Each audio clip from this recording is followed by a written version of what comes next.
मंगू भाई बड़ा खुश लागत ला कौन राज के बात बा का? हाँ चंगू भैया खुशी का बात ते चाचा बन गए ना। तो ये मंगू भाई पार्टी बनता यही खातिर तोरा के खोजत रहनिया बेने घरे आओ तोरा के बकरा बना के खियाए। हम तो जानत रहनी ते बहुत मेहनती हवे सब तोर मेहनतिये की नतीजा है। भाग मर दिया चंगू भाई तहार मजाक कैले के आदत गइल नहीं। हे मंगू भाई हम बकरा नहीं खानी मुर्गा खानी काहे कि हमारा कोनो दिक्कत बा वही से बकरा छोड़ देला बानी। अरे यार हम सुनले रहनी अब बकरा खाए खातिर तो सूरदसवा के साथ कैमरा के सट्टा में चल जात रहा। छोड़ दिए वो सारे धंधे जिनके अंजाम से गंदे। चल मुर्गे खियाती है तनी कम बनाइए। आगे लगा चंगू भाई आगे लगा। हाँ आ गई वो तू बोलावा हम ना आई वो खाए खातिर। अरे कब से तार भौजी इंतजार करते रही है दावत पे खाए खातिर। आओ चलो। अरे चलो चलो चलो चलो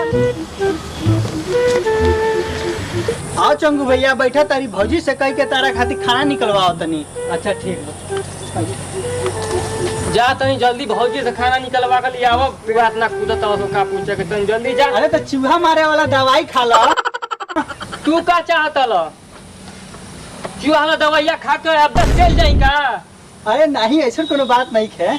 जा तो जल्दी निकलवा कर ले अरे जाओ। जा तनी हम धंधे निकलवा के ले जा जल्दी जा। चूहा कूदत लो तो पेट में इनके कुछ बुझाते नहीं थे ऊपर से बानी बिहाने से की दावत देला बने या। लो चंगू भाई लो तार भौजी अपने हाथ से बनैले वाली। अच्छा ठीक बा ठीक बा। अरे तो ऐसा थवा अपनो ले ले आवे लगला भौजी खा लो ये दोनों जाना।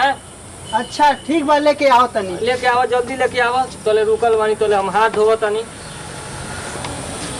अरे ते का लबर लबर खइले वाले खइबे का रे? अरे ऊपरे हाथवा धोबे का? अरे हम देखनिया नहीं आओ।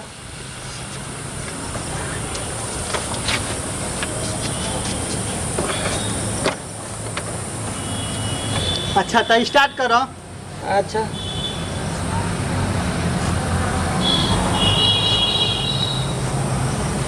ए मंगू भाई खाना से पहले हम महज लगा ली ले। अच्छा ऐसे का वाला वो? ऐसे खोरकवा और बढ़ल। अच्छा ये बात बा। सारा का यही बुझाता। सब मोटा जात वाला। जगत नहीं करते यहाँ शुरू कर। अच्छा ठीक है। मंगवा सुबह के बनैले कुछ कहला का? ना ना ना कहो ताकि साझी के हई हमरा ये तो आधा लोग खा के चल गइल बा तो तोन बचल हो तोन हमारा के कहलस या खा।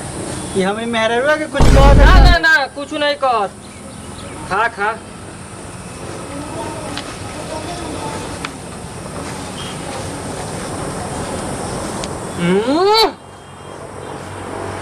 भौजी तो गजब झकास बनैले वाली हो।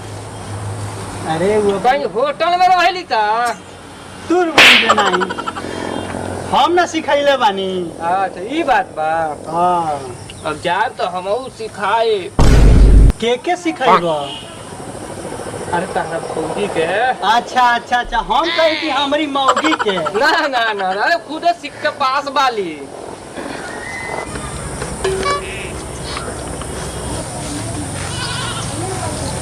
यही जा कहनी तीत तनी कम बनवाइयो। अरे का करल जा भुला के डाल देलो हियन दू हाली। अरे हम बुझत नहीं भौजी हमारा कितना जाने ली माने की तहरा से यही जा कहनी कि हमारा बड़ा दिक्कत बा बताइनी ना। हाँ हाँ हाँ तारा तो बुझात आज बता ही के पड़ी हमारा। ए मंगू भाई ए मंगू भाई ए शौचालय कहाँ बा हो? अरे का हो का हो? का भाई पेटे में आग लग गई बा। अरे अरे बताओ का भाई? अरे गजब चीज बनल बा हो। कहाँ बा शौचालय जल्दी बताओ जल्दी बताओ। बताओ भाई। अरे अरे बा बड़ा तीत बनल बा हमारा भूखंदर भइल बा भूखंदर। अरे पहले काहे ना बतैला बा मर्दा? अरे जल्दी बताओ शौचालय अरे कहाँ अरे बा? हो का अरे बाप अरे का? अरे बाप पेटे में आग लग गई। रे बाप अरे बाप अरे बाप अरे बाप अरे आग लग गई।